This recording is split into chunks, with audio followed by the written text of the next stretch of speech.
afternoon. I'm Andrew King Reese. I'm a professor at the University of Montana School of Law, and I'm also the chair of the American Bar Association Commission on Domestic and Sexual Violence. It is my privilege to welcome you all to this panel discussion about the recent Reauthorization of the Violence Against Women Act. This webinar is brought to you by the American Bar Association Commission on Domestic and Sexual Violence and the ABA Civil Rights and Social Justice section. We are so happy to be here today having this conversation at all. Vawa was last reauthorized in 2013. It has been in a limbo state for nearly 5 years. Recently, Congress broke the logjam, passed legislation reauthorizing the Violence Against Women Act that was signed by President Biden on March 15th. The reauthorization is the result of the hard work, commitment of many, many people and organizations that care deeply about gender-based violence in our national, state, and tribal communities. Some of these dedicated people are panelists today, and they will share their expertise on what is in this critical legislation. And I would mention that reauthorization is a bit of a misnomer. Vawa reauthorization has not been a non-controversial rubber stamp process. It is a highly political creation of new legislation. And as you all know, creating new legislation often involves difficult choices and compromises, as well as exciting victories. So today, our panelists are going to talk about Vawa in those categories: big wins and hard compromises. Of course, there were also some disappointments.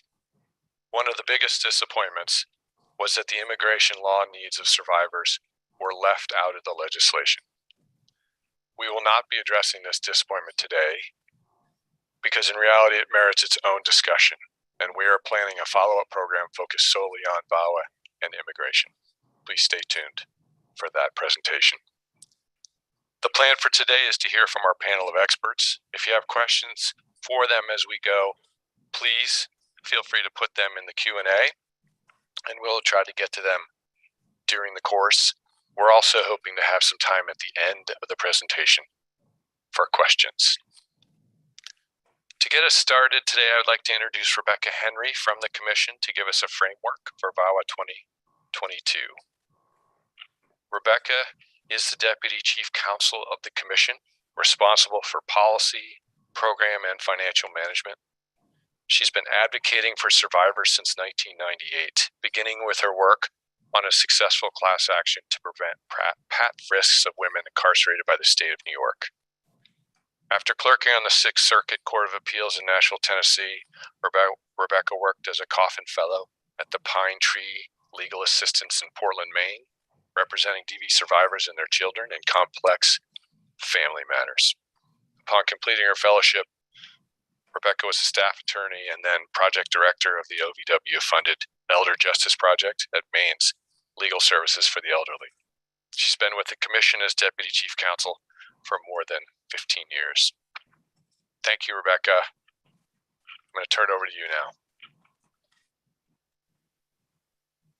Thank you, Andrew. I'm going to kick us off today with just a little discussion of the foundations of Vawa. We understand that maybe not everyone is as familiar as the advocates who've been immersed in it for the last 5 years. So wanted to give just a refresher of what this really, it's really its own sort of omnibus bill, covering lots of different areas of the law. And so just wanted to review that so make sure we're all on the same page. So the Violence Against Women Act includes substantive federal law. There are parts of it that address federal criminal law, immigration, as Andrew mentioned, firearms, federal prisons, federally subsidized housing, Indian law, of course, federal benefits, civil rights. So there's positive law that's in Vawa that doesn't ever expire. It's just the law. Those parts of Vawa don't require reauthorization. But there are also 22 grant programs that are authorized by Vawa, and those send federal dollars to state and local communities to do advocacy, criminal systems work, civil legal response, prevention, health, housing, economic justice, working in rural communities on campuses with population-specific programs, and doing training.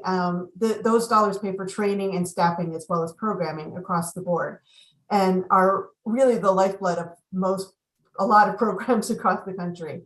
And those program authorizations and funding authorizations do require reauthorization on a 5-year schedule, which can be tedious because we have to revisit this every 5 years, but also is a good thing because we want the opportunity to be able to increase the dollar levels for these programs on a regular basis and not sort of leave them stuck at 1994 levels from when the bill was first introduced.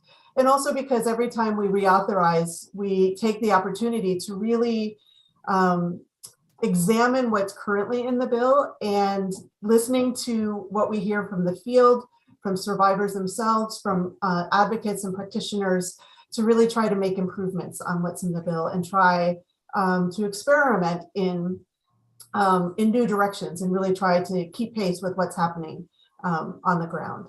And so that's part of the reauthorization process and partly why we have to return to this issue every 5 years, or in this case, almost 10, since, as Andrew mentioned, the last reauthorization was in 2013. Before I hand it off to our esteemed panel, all of whom have deep expertise in each of the areas that they'll be discussing, I want to take just a minute to review a couple of definitions. One definition that was changed and updated in this version of VAWA is the definition of domestic violence itself. Before the reauthorization, domestic violence, the DV definition had remained essentially unchanged since 1994.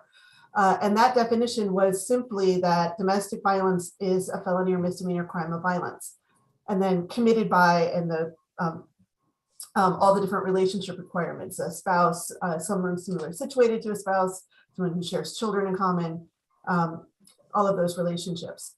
After this reauthorization, we were able to update and improve the definition so that it now includes felony or misdemeanor crimes. Those obviously are still part of domestic violence, but it also recognizes that in the case of victim services, which is, as I said, the majority of the grant funding is going to victim service programs in addition to law enforcement, prosecution, and courts.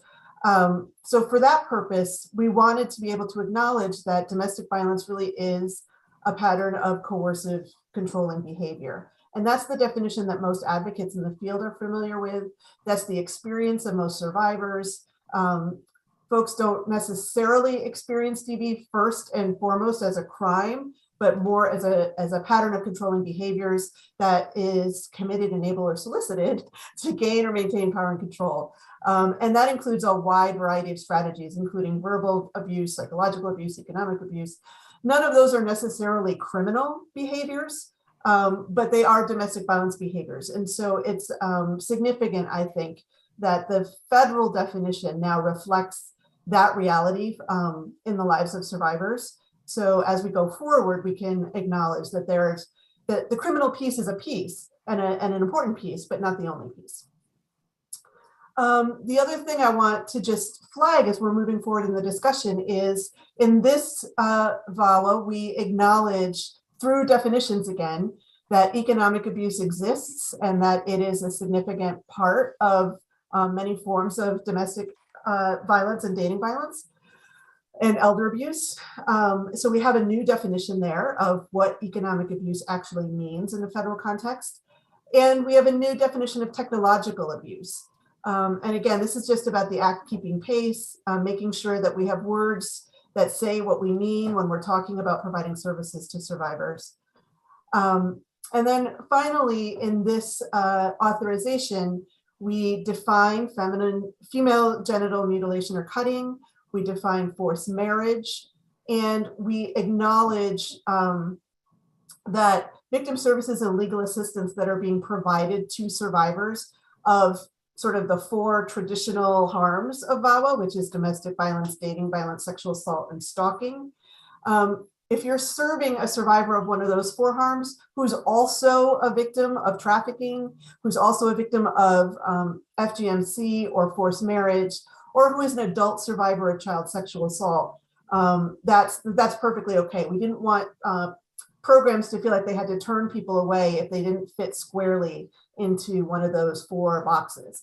And so this clarifies that people who are suffering from intersecting harms or multiple victimization are still eligible to receive services under VAWA. So with that, I am going to hand it off to Kelby Kennedy. And Andrew, I think you'll introduce, am I right? Well, I will. Thank you, Rebecca.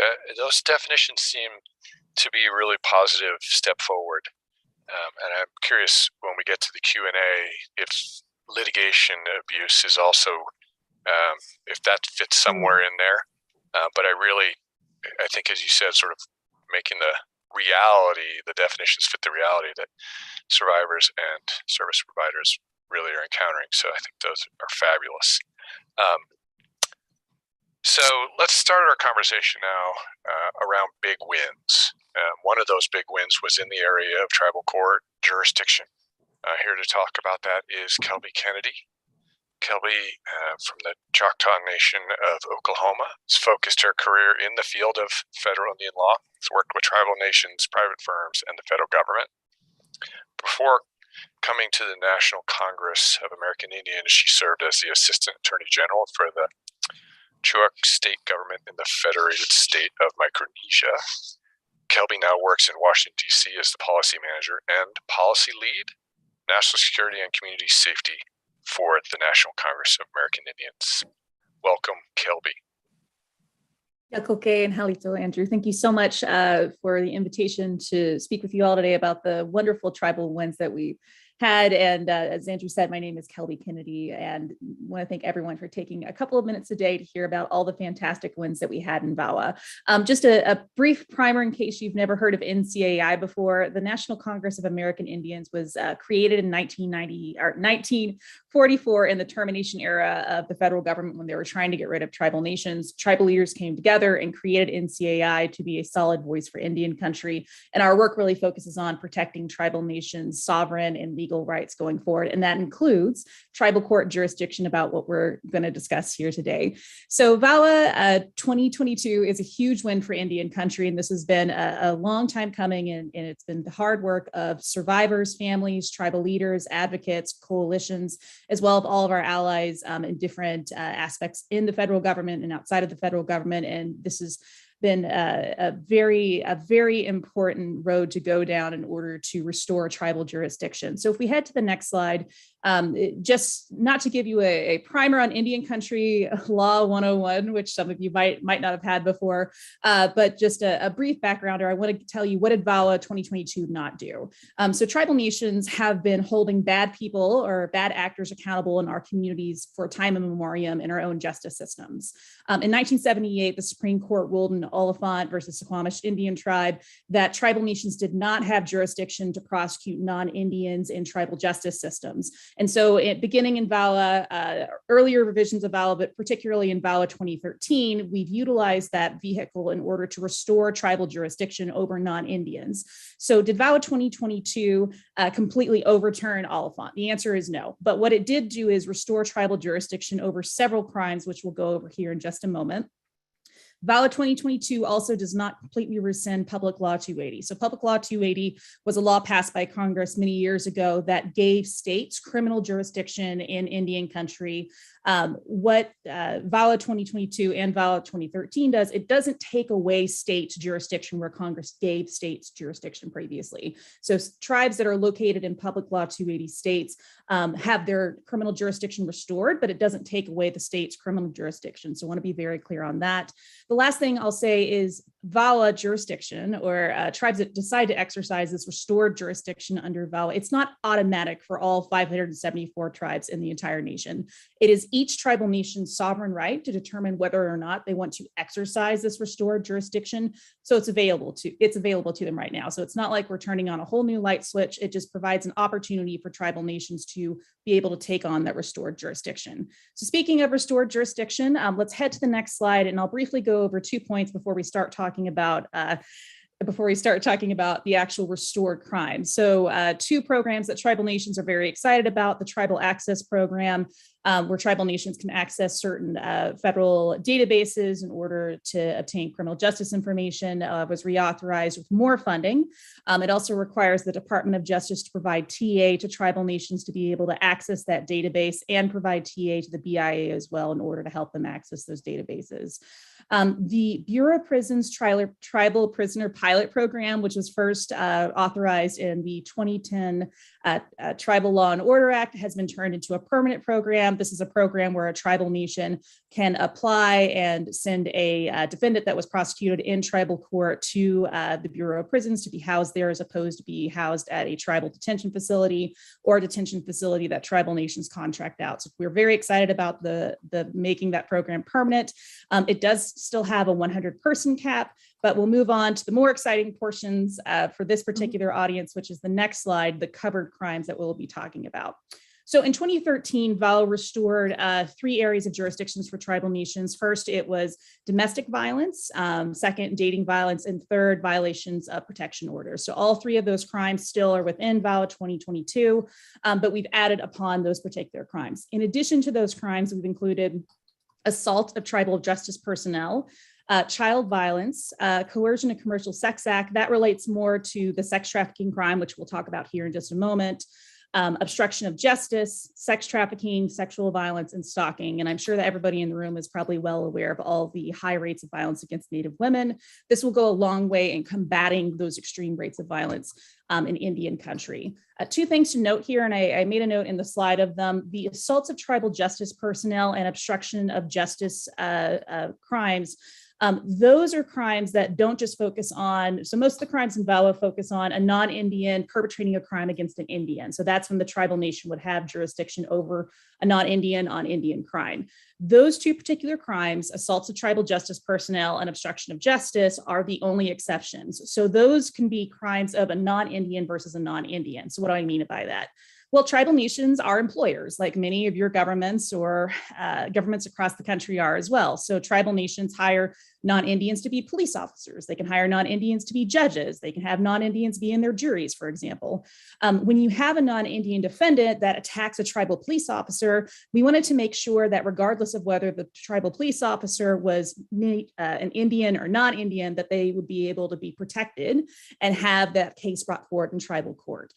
There's Supreme Court justice precedents that focuses on non-Indian crimes in Indian country. And so we explicitly focused on making sure that in these 2 particular types of crimes, tribal nations still have the authority to protect people inside of our jurisdiction and prosecute those cases. And I think it's also, when I tell people, they think it's pretty hard to believe that, for example, if you had a non-Indian going through a jury trial in a tribal nation, that if they threatened the judge or threatened the jury, they tried to obstruct justice in some way, they couldn't be held accountable. And that was the case before VAWA 2022.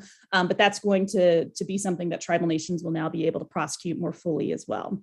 So as we head into the next slide, we'll talk a little bit about a couple of items regarding the additional tribal criminal provisions. So one thing that is important to note is that all of these provisions apply to every tribe or every state across the country, including the state of Maine. In 2013, the state of Maine really fought against VAWA 2013, saying that it didn't apply to Maine because Maine was not explicitly stated in the law, and we made sure Maine was stated in the law. Tribal coalitions, tribal leaders, advocates really worked hard to educate the state of Maine, and actually the state did support having this provision put into the law, and we were really excited about that. This text on here also talks about the victim and defendant being non-Indian. That's an exception, except when those 2 crimes I mentioned earlier are brought up. The biggest thing here that I'm very excited to talk about just for a couple of seconds is this law strikes the requirement that the non-Indian defendant have sufficient ties to the tribal community, that they're married to their partner, that they live in Indian country, that they work for the tribe. This sufficient ties requirement was included in Vawa 2013. And what it did is allowed bad actors to be able to come into Indian country that had no ties to the community and attack people and not be held accountable because they didn't have a sufficient tie. So this removes that requirement and allows for stranger sexual assault, stalking, and many other crimes to be prosecuted by the tribal nations. The last thing I'll mention on this slide is we have more funding for the tribal grant program that will be helping tribal nations implement VAWA and also establishes a reimbursement program. Let's head to the next slide. So the last two areas I'll talk about, and we could have an entire 5-hour session on this, so I'll just talk about this a little bit. And please put your questions in the Q&A section. I'm happy to answer questions a little bit later. Alaska was a huge focus during VAWA reauthorization this time around, and we included an Alaska pilot program that we're very excited about. The first thing the Alaska provisions do is reaffirm Alaska Native villages' inherent jurisdiction over all Indians, not non-Indians, but all Indians present within their village. It reaffirmed their civil jurisdiction and reaffirmed their criminal jurisdiction over all the covered crimes that I mentioned earlier. It references the concurrent jurisdiction of the state of Alaska, the federal government, and tribal governments, and includes the same exceptions I mentioned earlier for if you had both defendant and the victim being non-Indian. In the next slide, it'll show a little bit more information on the Alaska pilot program. So the Attorney General is supposed to set up a process to designate 5 Alaska Native villages per year for this pilot program. So there's over 200 tribes in Alaska. So that there's several tribes out there, but they're going to start with a pilot program similar to the pilot program that was started in VAWA 2013 that eventually went away. The Department of Justice will establish the pilot program in whatever process they will work through with Alaska Native villages. They will designate 5 tribes per year. It will be up to 30 tribes. If we get in a situation where VAWA isn't reauthorized, then the AG just has to inform the public that they are going to authorize more tribes. And then they can go forward authorizing more tribes. As we head into the next slide, the last thing I'll mention in regards to VAWA reauthorization is there's a lot of misconceptions. If VAWA isn't reauthorized, then tribes suddenly lose all this jurisdiction, and that's not true. If VAWA isn't reauthorized, the funding numbers are affected. It doesn't affect this affirmed tribal jurisdiction. So I want to be very clear. If we end up in 2027 and VAWA is not reauthorized, this pilot program, this jurisdiction that I'm talking about, it stays the law, okay? So that doesn't go away. And I promise I'll hand it back over to Andrew after I say this last item, which is habeas corpus. So habeas corpus, we included some additional language regarding habeas corpus, codifying that all defendants have to exhaust all tribal court remedies before they can appeal after a tribal court. So you have to go through the entire tribal court system. It's really focused on having parity between tribal courts, state courts, and federal courts as well. It refers to the Indian Civil Rights Act that has many years of litigation behind it. Oh, and lastly, it requires a timely written notice to the defendant of their habeas rights going forward. So I know that's a ton, but I really appreciate the time. Look forward to the questions, and we'll hand the floor back over to Andrew. Yakulke, Andrew, thank you so much. Thank you, Kelby. That was a lot to cover because there was a lot that got accomplished. That is a huge win in so many ways. And I'd love to hear more about some of those details in the Q&A. Let's hear about another large win, and that's restorative justice. So I'm going to introduce Lisa Lynn Jacobs. Lisa Lynn is the CEO of Just Solutions and the former vice president for 13 years of government relations for Legal Momentum, which is formerly the now Legal Defense and Education Fund. Listed by Women's Media Center for Press Expertise in Sexual and Domestic Violence, Civil Rights Education. She's been quoted New York Times, Huffington Post, Politico, NPR, and author of several books, Workplace Discrimination, The Need for a Uniform Federal Response to the Workplace Impact of Interpersonal Violence. And so I'd like to welcome Lisa Lynn. Thank you for joining us today. Thanks, Andrew, and thanks to the ABA for bringing us together this afternoon to talk about the great victories, long in coming, as you have shared, looking forward to talking this afternoon about the restorative practice provisions. Before I get into them substantively, perhaps a word or two about how we arrived at bringing those provisions into the Violence Against Women Act. I think there's been a long and robust discussion in the domestic and sexual violence field about Vawa's presence in 1994 in the crime bill, the extent to which that makes Vawa a carceral law, etc. But I think increasingly, particularly after we saw the last reauthorization in 2013, we saw an increasingly robust conversation taking place in the field about non-carceral responses. Particularly in 2015, both the National Domestic Violence Hotline and the ACLU both conducted studies that showed that there are significant numbers of survivors who, yes, want some kind of law enforcement response or engagement in terms of what's going on with their domestic or sexual violence situations. But equally, it showed that there were many survivors who simply wanted services or might want non-carceral responses. And so for that reason, we not only created a criminal justice, sort of a criminal justice reform committee for the National Task Force, we really began looking at this question of how we could be survivor-centered and survivor-responsive, and how the Violence Against Women Act could begin to provide, in addition to the very valued services it provides, whether or not the funding of prosecutors and law enforcement and other, important responses, how it could also could provide additional responses in the space of what I'm going to call non-carcerality.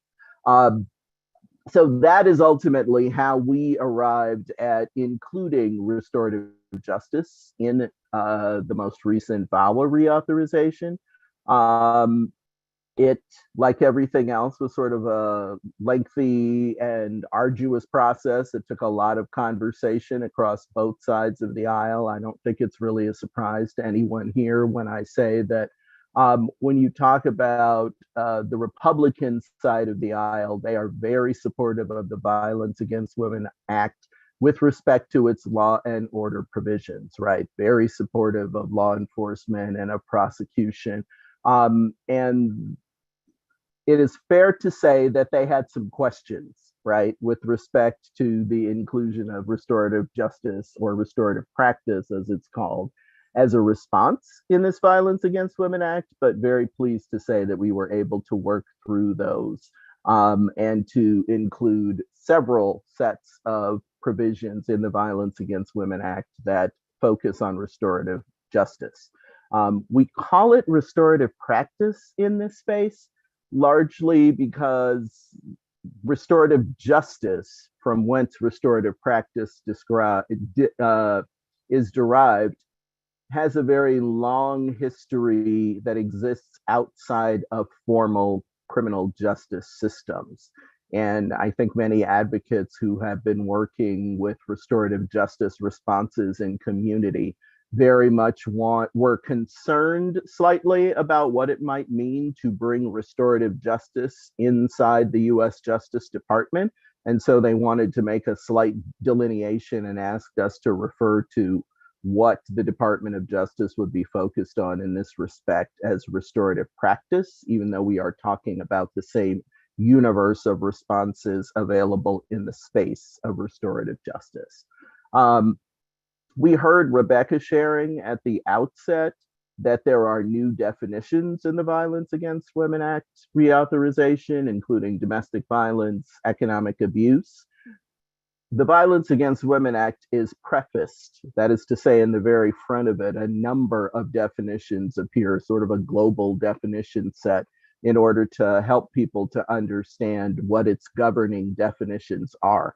So we begin here by looking at a definition new to this reauthorization, which is the definition of restorative practice. It means, I'm not going to read through it line by line, but in essence, restorative practice is community-based. is not connected to civil or criminal legal processes. It should be initiated by a victim of harm, and it should be voluntarily initiated by that victim. And it involves one or more individuals who commit harm, one or more victims of the harm, and also the community that is affected by that harm through one or more representatives of the community. Next slide.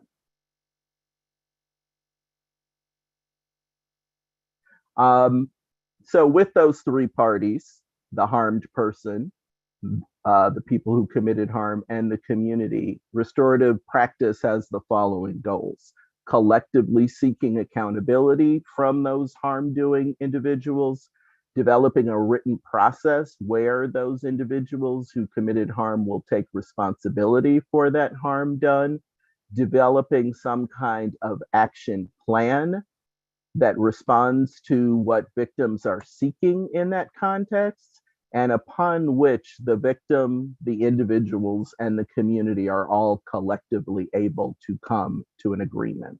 And finally, that process is supposed to be conducted within a victim services framework that protects safety and supports the autonomy of the victims of harm and the community.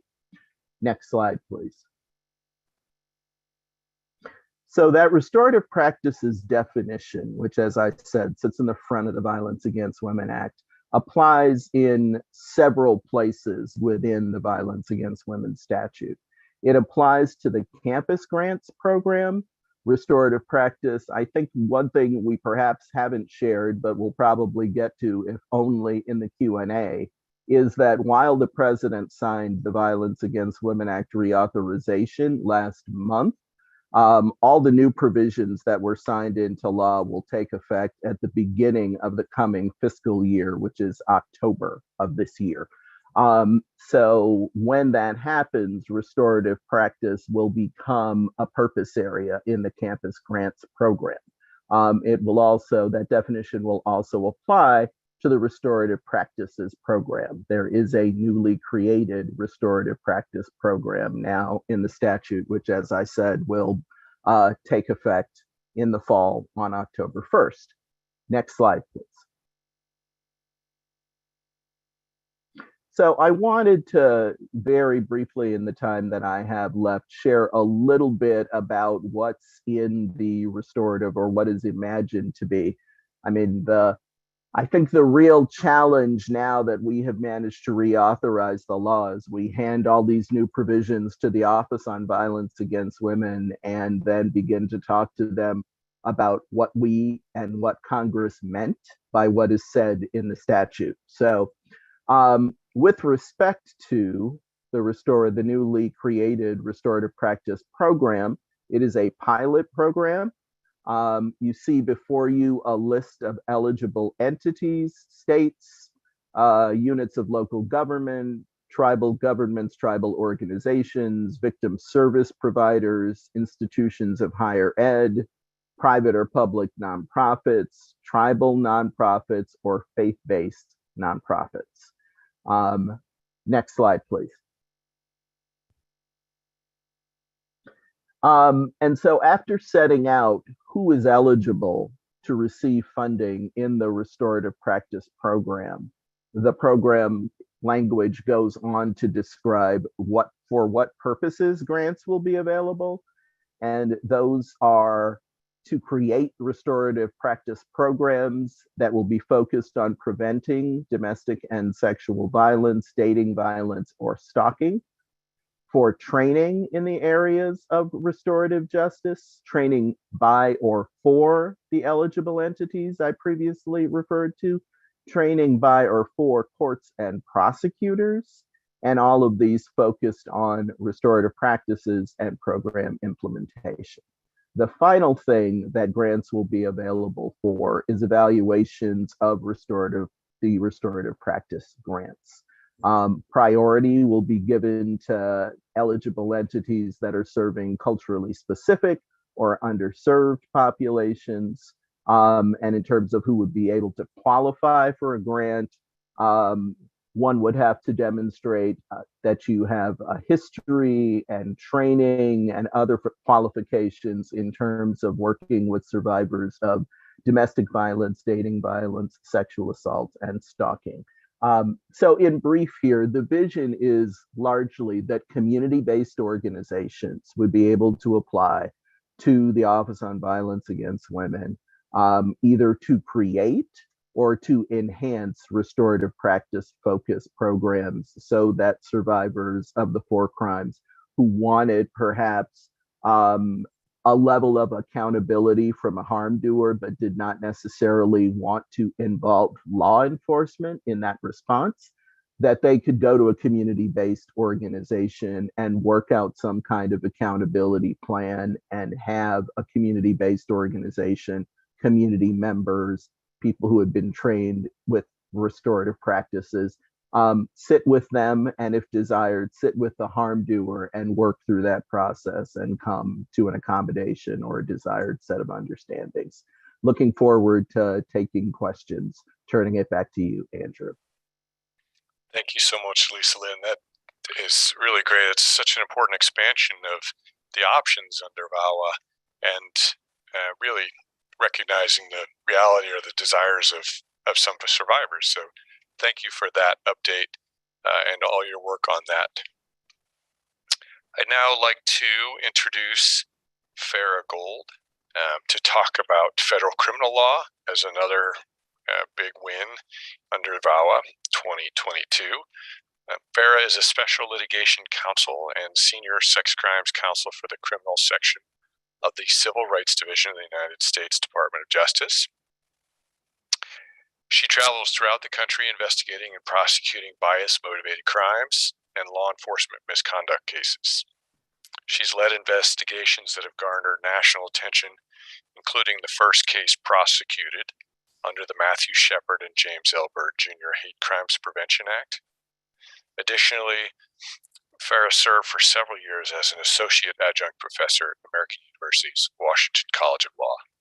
Prior to joining DOJ, she served as an assistant state attorney for the Broward County State Attorney's Office in Fort Lauderdale, Florida. Thanks, Fara. Thank you. Hi, everyone. Again, I'm a federal prosecutor with the criminal section of DOJ Civil Rights Division, and actually I serve as an expert in prosecuting civil rights crimes involving sexual misconduct. I prosecuted cases all over the country for the last 13 years for DOJ, and as you heard before that, I'm in Broward County. I prosecuted sex crimes. But I'm really excited to talk about some of the statutes that were enacted as part of VAWA and how they're going to strengthen specifically federal criminal civil rights enforcement. So for the next 7 minutes or so, I'm going to give you an overview of what these statutes will do. But there are two really kind of big things that I hope you take away from what I'm telling you. The first is even before VAWA, the federal government has jurisdiction to prosecute law enforcement officers and other government actors at all levels of government who use their authority to facilitate sexual assault. But since VAWA, since a few weeks ago, our enforcement authority and our ability has been expanded and strengthened. Those who commit sexual assaults will face penalties commensurate with their conduct now, which I'll talk about in a second, and we're going to be better able to vindicate the rights of marginalized victims, and so doing, really recognize sexual assault and gender-based violence as a civil rights issue. So let me briefly talk about the before, and that's what's on your screen now. The Civil Rights Division, where I work, enforces 18 U.S.C. Section 242. So that's the federal statute that criminalizes misconduct by members of law enforcement and government actors at, again, all levels of government against those that they are supposed to serve. It's the criminal counterpart for those of you who are familiar with Section 1983 lawsuits. And our statute criminalizes government actors' willful deprivation of constitutional rights. That's why we have federal jurisdiction. It may be more common to think of violations of constitutional rights by government actors in the context of like law enforcement officers using unreasonable or excessive force, those kinds of things that we unfortunately see on the news all the time. But sexual misconduct by a government actor likewise implicates constitutional rights. In most instances, the constitutional right that we deal with is the right to bodily integrity that comes from the Due Process Clause. But just generally, the basic idea is that people have the right to be free from sexual assault from a government actor. And so we have federal jurisdiction to prosecute those government actors who commit sexual assault. So who's subject to the statute? When I talk about it a lot, I divide it kind of into the obvious and the not so obvious. So who's the obvious? Police officers, corrections officers, probation officers, public officials. But who's the not so obvious?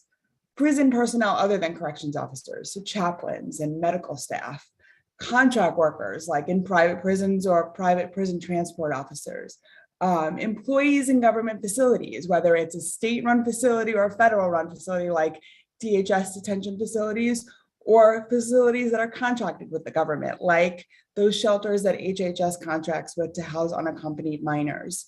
Also, our statute covers public school employees, be that at state universities or high schools. And again, this covers people at all levels of government, not just federal, so state, local, and tribal.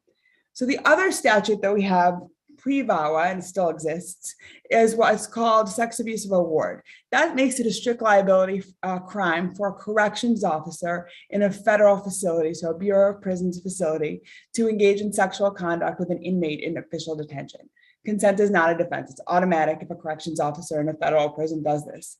But again, it only covers corrections officers in federal prisons, not federal law enforcement officers overall. So this is where VAWA enters and makes a really big difference. And so if you can get to the next slide, please. Let's take that example that I gave you about corrections officers in that statute that I just mentioned. So on your slide, you should see the second bullet talks about all federal law enforcement officers. And this is what the big deal that VAWA did, is that it expanded that statute that covered corrections officers in the past to now cover all federal law enforcement officers who engage in any sexual conduct with those in their custody, supervision, detention, or under arrest. And again, it's a strict liability offense, meaning consent is not a offense. So think about all sorts of federal law enforcement officers, federal probation officers, even includes federal prosecutors and all the alphabet soup of federal law enforcement officers that you can think of. And this is in line with the trend that many states are going toward of making it a strict liability to offense, again, where consent is not a defense, if local law enforcement officers have sex with someone in their custody. So while the states were doing that, the federal government now caught up. So that's one of the big things that VAWA did, and it allows us for more enforcement.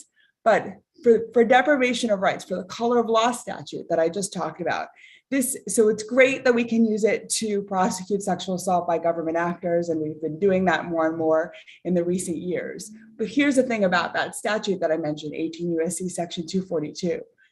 It's a Reconstruction era statute. So understandably, it was enacted with police brutality in mind, but not sexual assaults. So that meant that as a result, the way the statute is written, most sexual assaults ended up being misdemeanors, absent evidence to prove specific statutory enhancements. I can't get into all that now, but the statutory enhancements that exist usually aren't present in sex crimes. So like, I'll give you a really good example. Bodily injury is an enhancement. Those of us who work in this space know that when we are proving sex crimes, usually we don't see injury. So very often, all of these crimes were misdemeanors. So for example, things like an immigration officer threatening deportation if someone doesn't submit to intercourse, or a road patrol officer coerces someone to perform oral sex under threat of calling DCFS and taking their kids away. Those were all misdemeanors, which those are some pretty egregious offenses to be misdemeanors, which are punishable only up to a year in prison. So think about it this way. If the same officer pulled someone over and coerced them to perform oral sex would have been committing a misdemeanor, if he punched someone in the face unjustifiably and that person had a bruise or some sort of injury, it would be a 10-year felony.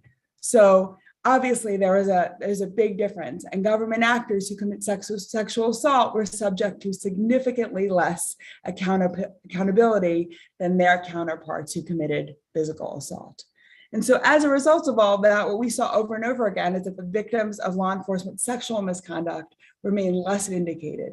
And it disproportionately affected women and trans women who are most often the victims of these crimes. But VAWA changed all that. this is what I'm really excited about in the work that I do, because it enacted a new penalty statute, and it's codified as 18 U.S.C. Section 250, and it's specifically for civil rights crimes involving sexual misconduct.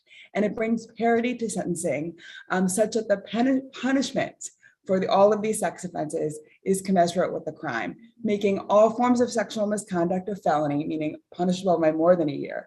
But actually, the potential penalties vary depending on the conduct. So groping, over, under the clothes, various forms of penetration, and so on, face a huge penalty structure where the penalties are much more in line with the conduct that is committed. So that was the quick way of explaining it, but I hope you kind of get a glimpse of what a huge difference this is going to make for us in our ability to vindicate the constitutional rights of marginalized victims.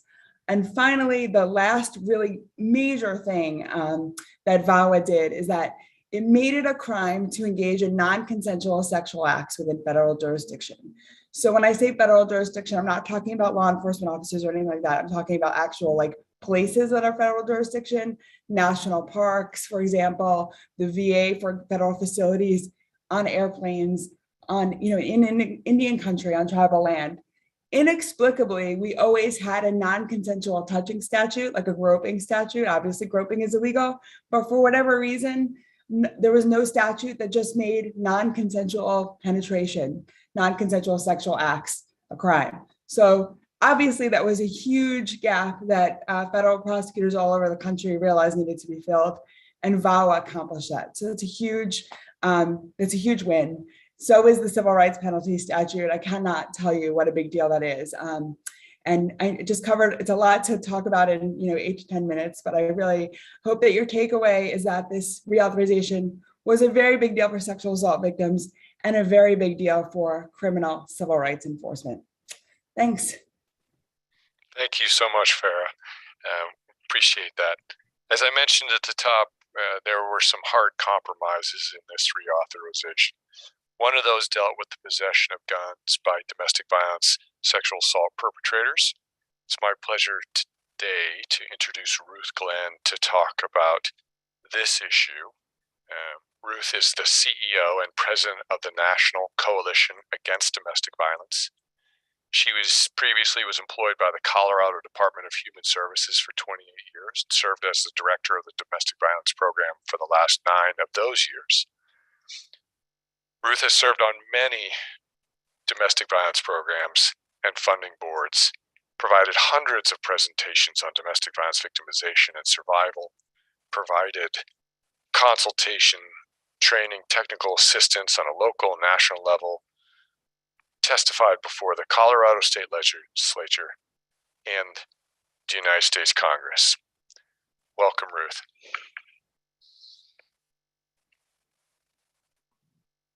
Thank you so much, Andrew. And thanks to the Commission for pulling this together. I'm even finding it very informative, which probably doesn't say much, but this kind of presentation about something this important is really important. So thank you so much. Hard compromise. Just give you a little tiny background. The National Coalition Against Domestic Violence has made dealing with the intersection of firearms and domestic violence one of our top policy issues particularly over the last 7 to 8 years.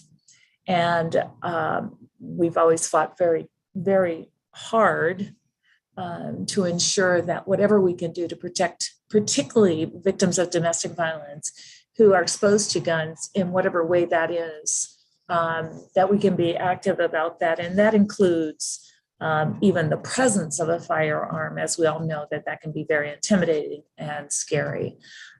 So what we were asking for was helping to develop policy. One of the challenges that have been presented to us from local jurisdictions in particular is their inability to figure out how to recover and store weapons, particularly firearms. So we were hoping to be able to get that in. The boyfriend and stalking loophole, which is not our favorite term, but it is one that most people are able to understand. we really wanted to address those who are in relationships that aren't necessarily married or have a child together and those types of things. Some research has indicated that as much as 50% of those that are harmed in domestic violence situations by a weapon are not in the situations which are identified in the current Vawa and firearms language. They are, in fact, dating partners, stalking partners, and other types of entities who are using firearms. And then, of course, we wanted to add an ex parte prohibitor. What did happen was we were able to add the law enforcement notification for prohibited purchases and failed background checks, which is also very, very important. So though we made some really hard compromises ensuring that there's notification when someone has failed, very, very critical. We know that the most dangerous time for someone to leave in domestic violence, the most dangerous time for a victim is when they are leaving domestic violence. And we are aware, at least particularly anecdotally, that that is the prime time when abusive persons will try to go out and get a firearm to hurt that person. So it's really, really important that that piece happened. And then the cross-deputization really allows for enforcement at another level from law enforcement and DAs, and making sure that there is what I call a roundabout insurance that all of these things are happening like they should for those who could potentially cause harm in the possession of a firearm. It was a hard compromise. It took a couple of weeks to formulate in our heads here about that. But as a hard compromise, and particularly looking at the provisions that were included for our Native American brothers and sisters and our LGBTQI plus, and all of the things that were enhanced and modernized as a result of this reauthorization. As Andrew stated early on, it gives us the opportunity to look at those gaps and where our services and policies needed to ensure that those gaps are filled for those that have not been able to receive services before and such. So though it was a hard compromise for the greater good, NCADV and others said, okay, we'll work on that at some other point, particularly the boyfriend loophole, which is really dangerous. So thank you for the opportunity to not cry, but talk about the hard compromise, but also the wins. And with that, I'll turn it back over to you, Andrew. Thank you, Ruth. And as you said, really highlights opportunity or the need for additional legislation and action. And I know that you are so dedicated to this and will continue to work on that. So I really thank you and appreciate that. Another compromise area I'd like to talk about is housing. To do that, I'd like to introduce Monica Mclaughlin. Monica works to improve federal legislation and increase resources to address and prevent domestic violence. She's led national appropriations efforts to secure record federal investment in programs that address domestic violence and sexual assault.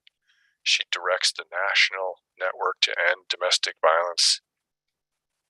The National Network to End Domestic Violence's housing policy work, with achievements such as leading successful efforts to secure life-saving housing protections in the Violence Against Women Act of 2013, advocating for DV survivors' access to housing and unhoused resources in the McKinney-Vento Reauthorization Act of 2009, and drafting housing protections for immigrant survivors in the Senate-passed Bill S-744.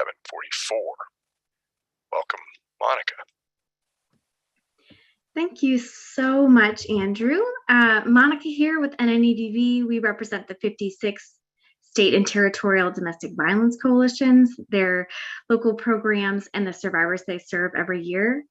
Such an honor to be here and to go after my dear friend Ruth. I would have given it to you all, Ruth. So thank you for your passion and just your leadership on being able to move everyone through that compromise. We all look to your leadership. So such deep appreciation. We work on the housing needs of survivors. We look at firearms as a deadly intersection, and so is not being able to have access to a safe, affordable house.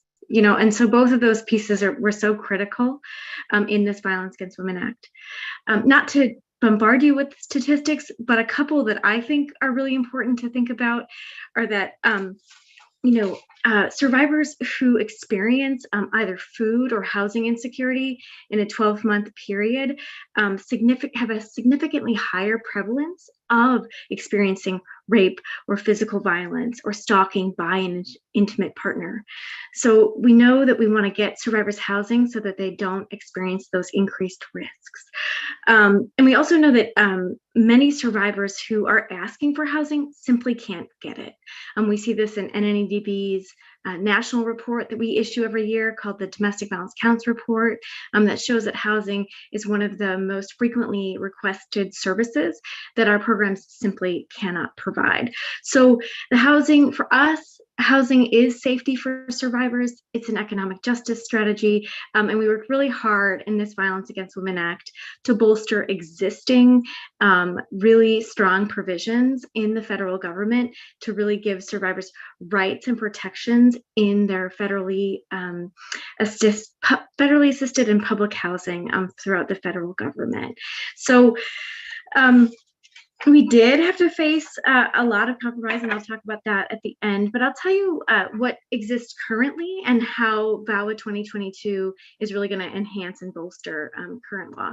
So before VAWA 2005 passed, it was legal in public or assisted housing to evict or deny admissions to a survivor based on the criminal and violent actions of their perpetrator.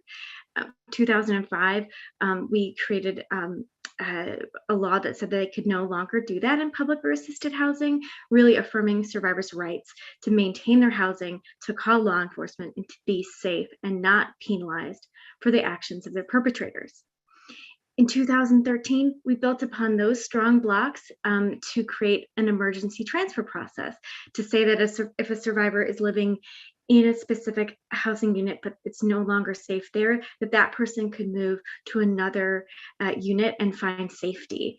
And we also at that point expanded to more federally subsidized housing as well. And then we also in VAWA 2013 created the right to have notice of your VAWA rights, because when you're a survivor, you might not know that you can actually stay in your housing or ask for an emergency transfer. So really creating that notice right meant that survivors could be able to ask for what they need, right? So those are basically the provisions in VAWA 2005 and 2013. So in 2022, we wanted to expand and deepen and develop the emergency transfer process. We wanted to do that by sort of creating additional rights of survivors and encouraging communities to move more quickly on emergency transfers, because we see them as very, very urgent. And we also wanted to create a voucher program for survivors who were experiencing violence in their home but needed to move to another unit. If their public or assisted housing program didn't have another unit, that they would be able to access a voucher and move to another safe, affordable unit. So those were some of the things that we had our eyes set on in VAWA 2022 or VAWA 2018 when we started. And we were not able to secure those emergency transfers, even though that was a very substantial policy goal of ours. And so, like Ruth said, compromise along the way to ensure the broader VAWA bill went over the finish line. But But we were able to build upon the really strong existing VAWA through a couple of key ways. Here in the slide, we mentioned the VAWA director, and this is a person who's going to oversee the U.S. Department of Housing and Urban Development's work to ensure that survivors served through its programs are actually served as survivors, right? We're really excited to see some implementation and leadership at the U.S. Department of Housing and Urban Development to move these issues forward at this intersection. That person and other provisions throughout the law will help to implement existing housing provisions. And we've seen a lack of implementation across the federal government. So we're wanting to make sure that there will be compliance of those housing authorities and that are sort of covered under the VAWA housing programs, that they'll kind of actually make sure that survivors' rights are protected and that survivors know what their rights are. So there'll be additional implementation, training and technical assistance, and compliance. So we're really looking forward to making sure that those who are supposed to be enforcing the VAWA laws will actually do that and giving survivors their rights and protections in their homes. So very excited to see that happen. And then we're also looking at how survivors have the right to report crimes. So many communities across the nation have crime-free or nuisance ordinances. And so this VAWA made sure that all local or state governments that receive funding through the Community Development Block Grant must now comply with the new protections. So they can't have these crime-free or nuisance ordinances that target survivors and evict them, again, as we were talking about earlier, based on the criminal or violent actions of a perpetrator, or even the noise of a perpetrator can get a survivor evicted. So this crime-free nuisance ordinance provision, or the right to report, will mean that communities will have to take those provisions off the books, or that they'd jeopardize some of their federal funding, and it would make sure that survivors have rights and remedies to be able to contest if they're evicted based on those reasons. So we're really looking forward to that. And there's a great blog by the ACLU on this. They worked really strongly on that piece. Just a few more things. We worked to improve the definition of homelessness to better include victims of sexual violence who are seeking HUD's homelessness supports. And we maintained and expanded the OVW Transitional Office on Violence Against Women Transitional Housing Program, as well as another grant program to combat violence in public or assisted housing. And yeah, I think just to underscore again, we weren't able to get the improvements in the emergency transfers or get lease bifurcation or early termination, but we, I think, have a really exciting time now to turn to the administration and make sure that we can work together to strengthen the existing law and make sure survivors have access to all of their rights and protections, and that survivors can really be safe when they're facing violence in public or assisted housing. Thank you. Thank you so much, Monica. It's amazing what got left out are some of the compromises, because obviously they're all so vital. As you said to Ruth, I would have given it all to you, right? And it's just hard to imagine like the need to give up something like lease bifurcation or early termination. But that is the challenge, and I really appreciate you sharing those compromises with us today. I'd now like us to return for a moment to big wins and introduce Tara Russell Slavin. She's the director of the Policy and Community Building Department at the world's largest LGBT organization, the Los Angeles LBGT Center.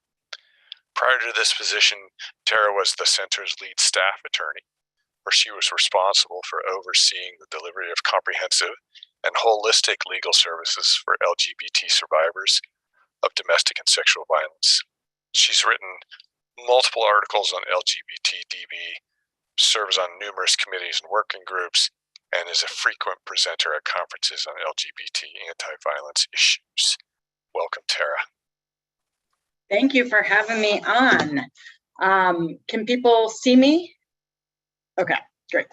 I'm very glad to be here today. I have been working for almost since I started my career in law in 2006 with the American Bar Association's Commission on Domestic and Sexual Violence, and have just been deeply, deeply grateful for all of the support and allyship and advocacy that the Commission has provided over these many years.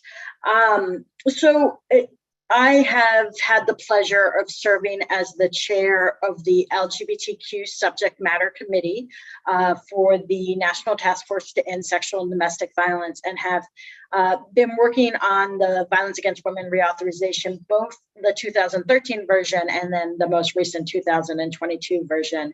And I am,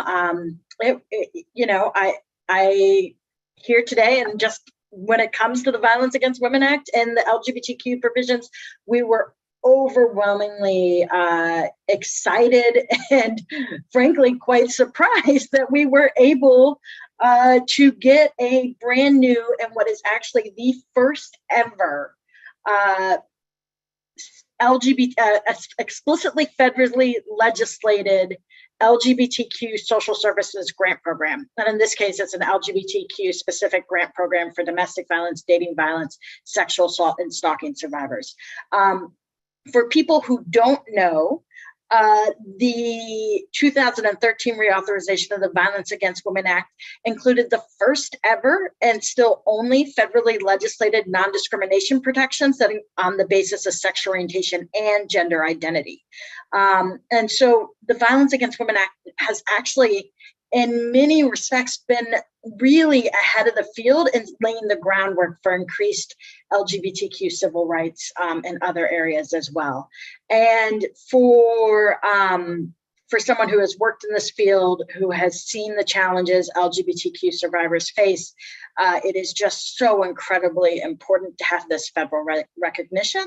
And I think when we started this process looking at this most recent reauthorization and back in around 2016, leading up to kind of 2018, it was a really different political environment. I don't think that would surprise anyone on this call. And it was very, very much what we were fighting at that time was just to try to keep the rollbacks of the 2013 enhancements, because there were so many. In fact, the hearing in the House in 2018, the entire opposition was focused on the non-discrimination protections for trans individuals.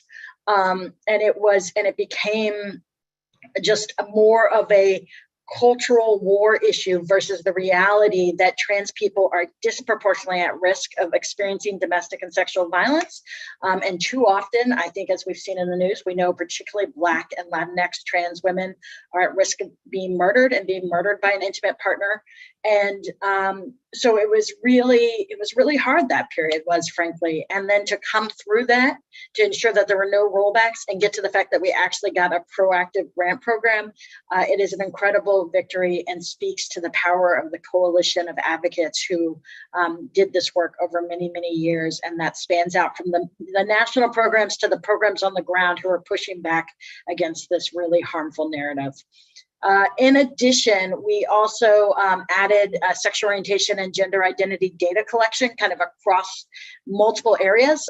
We still, as a general rule, so little of federal data actually ask questions about sexual orientation and gender identity. So then when it comes to the issue of how do we, when it comes to like, well, how do we know what the problem is? They say, well, we don't know the numbers. And it's like, well, because we're not asking.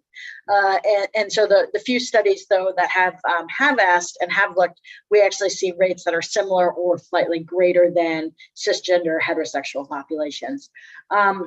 Another area, and I think this goes to really starting to look at domestic violence and sexual assault as public health from a public health frame is really also ensuring, one of the wins was ensuring LGBTQ explicit inclusivity into the health title area. And I think that's going to be really important as we move forward and try to, get to the root causes of intimate partner violence and sexual assault. So overall, I would just say that it was, having had a moment a couple weeks now, I think getting through the passage and being really just beyond delighted that we didn't actually think it was going to make it through the Senate after it made it through the House. But for this to happen, it's very incredible. And we know we're still only on the early stages of this will not address all the issues. It's not a ton of money, but when you look at how little money has actually been out there, it more than triples that amount. So this is a good, forward step. And I think now we have to see where are there continuing to be gaps, whether it's immigration, other underserved communities, and continue to push to make those enhancements. So thank you. Thank you, Tara. Excellent. So I'd like to go back to Rebecca for a moment if you want to chat a little bit about authorizations. Sure thing. We just want to spend a minute on the money because that is an important part of obviously of the grant funding for all of these programs that get services to the diverse survivors across the country. Each grant program is authorized at a different level, and just a real quick refresher, an authorized level is what Congress says the appropriators are allowed to spend on that project. It's sort of like, here's the ballpark for you when you're doing a budget next year. We'd like to see you spend about this much on this program. It's rare, in my experience, to see appropriations that match the authorized level. Usually appropriations are lower than what the authorized level is. So given that, it's also important to make sure that the authorized levels increase, because we know we're going to get some smaller percent of whatever the authorization is. It's most likely. So there were some really significant increases this year, apart from any of the programmatic stuff that we've been talking about for the last hour. $3 million more into legal assistance grants. Underserved grants were tripled. Culturally specific grants, I mean, off the charts. An amazing increase in authorized level for those grants. And so I'm not going to read all of the list, but you can see that there were really significant bumps up in the amount of money that Congress is saying in this bill ought to be spent on programs like this. Now, the trick is getting them to actually spend that amount of money. And that's the appropriations phase of legislative activity. And that's where we really need to work every year annually to make sure that in appropriations, in the budgets that get passed by Congress, they actually set aside this amount of money to fund these programs. And so the work continues, as always, on making sure that the programs are not only authorized, but are actually funded. The other thing that I feel like is important to mention here is, I don't think we said at the outset that VAWA was signed by the president in March, just about a month ago, but the majority of the bill doesn't take effect until the next fiscal year, which is October 1st of this year. And as I said, programs will be effective, but if they don't have any funding allocated to them, then they can't obviously be executed. So there will be a lag while we look and wait to see how much money Congress will actually appropriate to some of the new programs that are available, with the exception of restorative practice, because that was a weird sort of skipping ahead that happened on that program. But for most programs, if they're brand new and they don't have any funding in them yet, we have to wait and see if Congress is actually going to appropriate funds. And we'll of course continue to push on that and make sure that they hear from us that that's what we want them to do. I think now we have several open questions in the Q&A, and so I want to invite fellow panelists to jump in and maybe answer some of these either in written form or just by clicking answering live and responding to the questions.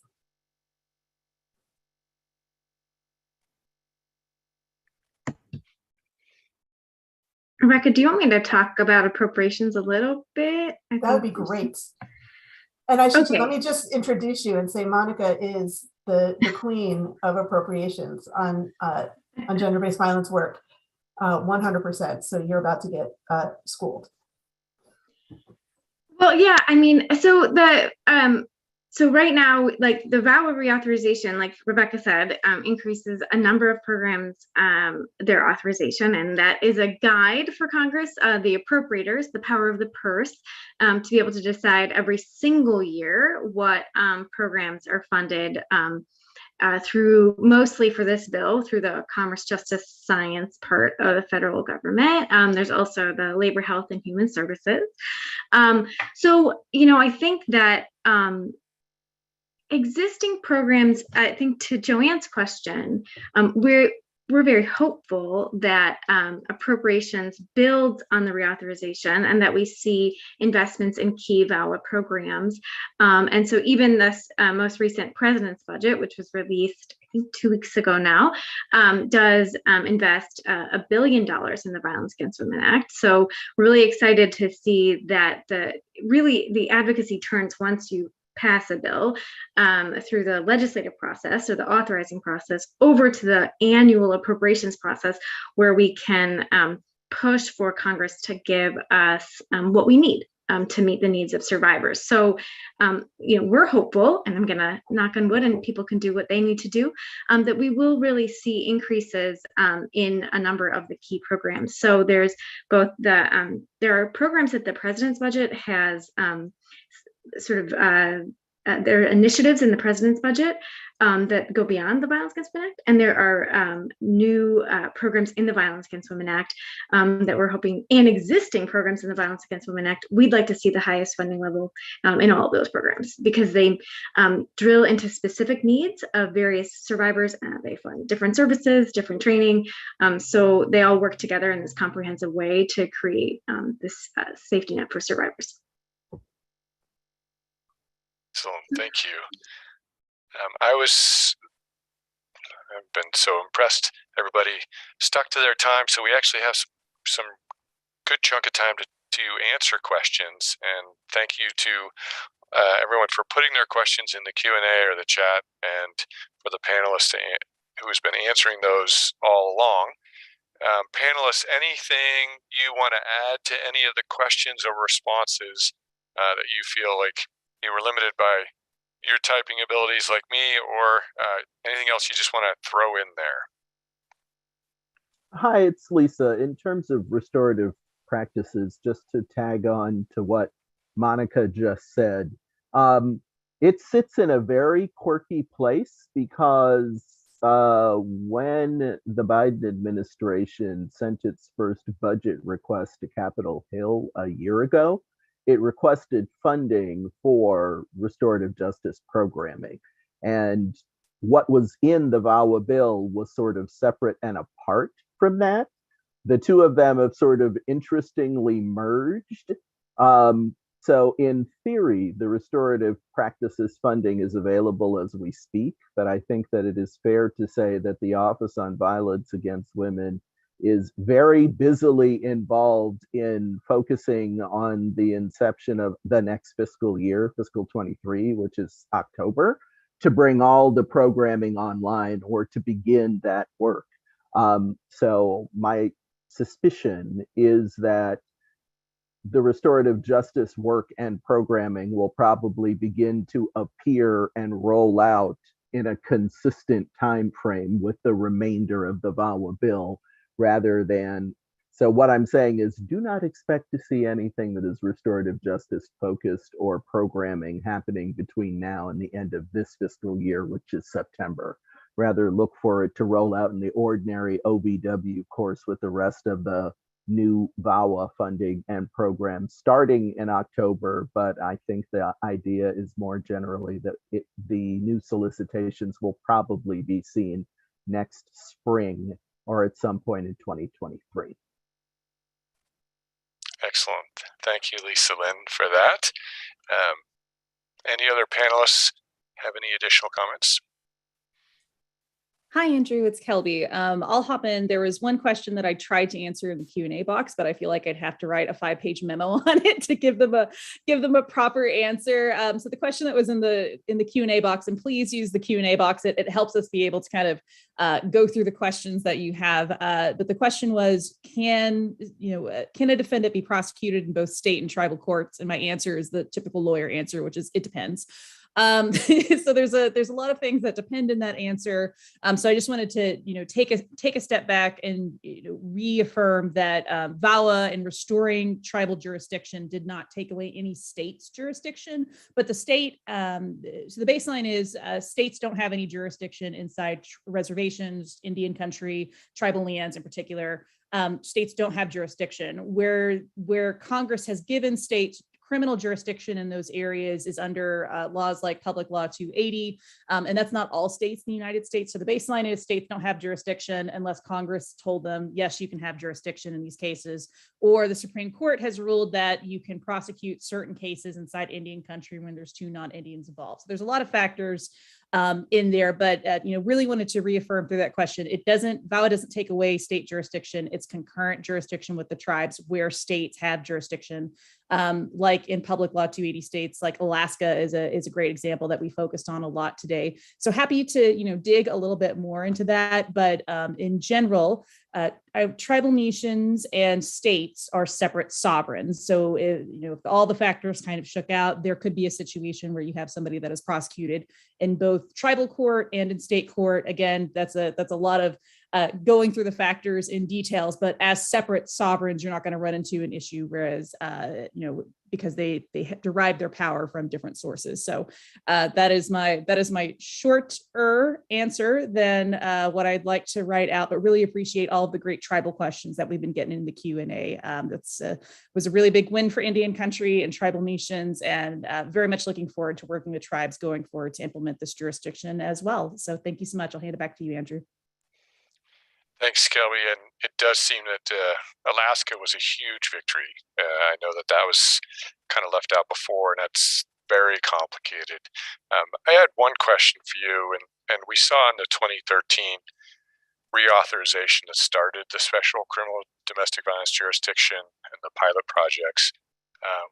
In some of those debates, there was a lot of concern and sort of really uninformed or uneducated comments made about the justice that would be provided in Indian country. And I'm curious if we have made progress in that area in this most recent sort of conversation or discussion.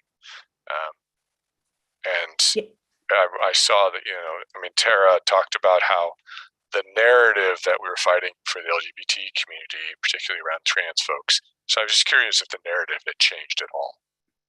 No, great question, Andrew. And for those that didn't watch the big fight on the Senate floor in 2013, there were a lot of comments from folks that thought that tribal courts were basically like kangaroo courts, that they couldn't deliver justice, they couldn't provide due process, and that was completely unfounded. Tribal nations under the Indian Civil Rights Act. So tribal nations the Constitution, the U.S. Constitution doesn't apply to tribal nations, but there still are rights in tribal courts, and that falls under what I keep talking about as the Indian Civil Rights Act.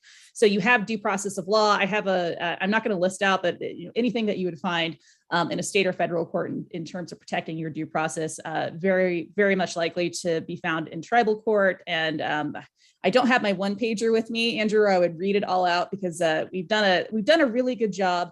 NCAI, other tribal organizations, tribal nations, tribal leaders, our allies in the NTF and across coalitions have really done a great job since VAWA 2013, educating Congress about all the great due process protections in tribal court, the need for tribal courts to have jurisdiction, because when you don't have tribal court jurisdiction, what often happens is the federal government is left up to prosecute many of these crimes. And as we've seen in previous reports, that the federal government actually didn't prosecute many of the sexual violence crimes in Indian country, which left you with several victims that couldn't get justice. So you would have a prosecutor in a court many, many miles away in charge of prosecuting these crimes, and often the crimes wouldn't even be brought forward. And so we've worked very hard to educate members of Congress. Of course, there were some members of Congress that I won't say that they were against education or they didn't believe us, but we came to the table. We had a lot of really great information. We've proved over tribal nations have really proved since 2013, VAWA works, right? Special domestic violence jurisdiction, SDVCJ, and now, by the way, the acronym is changing to Special Tribal Criminal Jurisdiction, STCJ, as if we all didn't have enough acronyms in our life. But tribal nations have really proved that with this enhanced jurisdiction, look, defendants' rights have been protected in tribal courts. They are able to access counsel. They have a jury of their peers. There's many other aspects that I won't name through. But we did a good job educating folks. And I think you can see that in the floor of the Senate. I was staying up really late with my colleagues at NCAI. It's kind of like the Super Bowl for us. And I'm sure many other people that were watching VAWA passage as well. We were watching the floor of the Senate, and we were waiting for folks to come up like they did in 2013 and start making these really large cases about how tribal courts are not real courts or there's no justice in tribal courts. And that didn't happen. It was pretty straightforward. There were no discussions about tribal courts. So I think we've done a pretty great job about educating folks, but that doesn't mean that education doesn't need to continue to happen. So if folks are interested in learning more about tribal courts, in general, I'm happy to put a link in the chat for folks to some additional information on NCAI's website.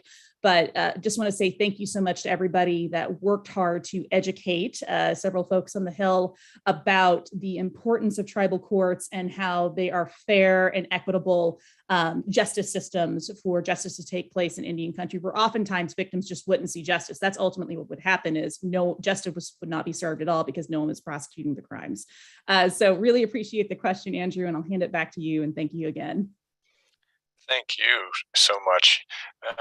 Ruth, I had a question for you. You talked about forfeiture and storage as a large challenge, and I'm wondering if that is, it seems like really ripe for a pilot project, or there are some projects out there, but for pilot project funding, and I'm curious if you had any comments about that.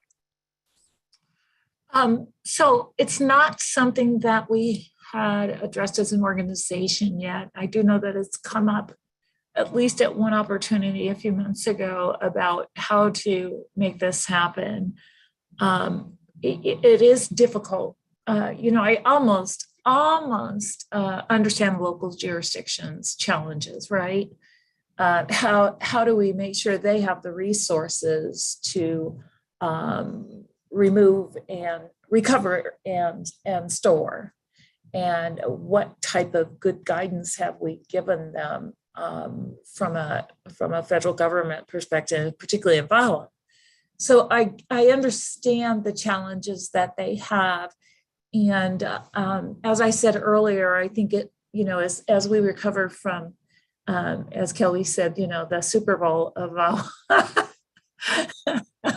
Which was, wow, we'll begin to look at opportunities such as that and figure out how we can, some states are doing it and some local jurisdictions are doing it. So let's take what might be some best practices, look at them and see how we can further support and provide resources to make a best practice or two into a pilot program and see how it works. Absolutely. Excellent. Thank you. Thank you.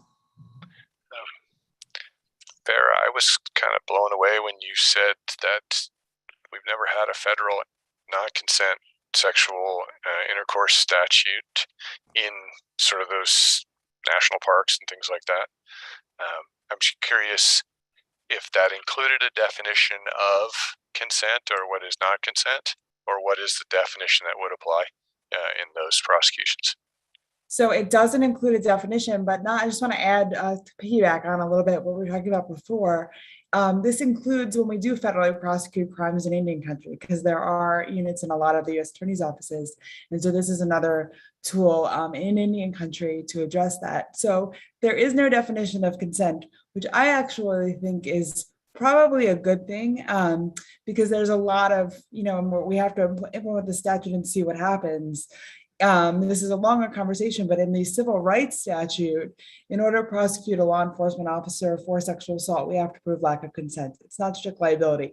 We can have a whole debate about whether anyone can consent in custody, but courts have said that people do have agency and they can. So we use a definition of consent within our jury instructions that has just basically takes from case law that somebody does not consent if they submit to something they would otherwise prefer not to do. So that's what I anticipate the definition of consent. The statute uses the word lack of consent to include coercion. So I think we'll see what courts say, but I think those are the kinds of definitions you're going to use. It's specifically not about physical force or any kind of force like that, because that is what this is designed to supplement. Excellent. Thank you. And thank you to all of our panelists. Thank you to our participants. Really amazing information and amazing questions. It's been wonderfully informative and inspiring discussion today. So much great stuff in VAWA 2022 and still so much work to be done. The American Bar Association Civil Rights and Social Justice Section and the Commission on Domestic and Sexual Violence look forward to continuing to work with all of you on these vital issues for survivors. Thank you so much.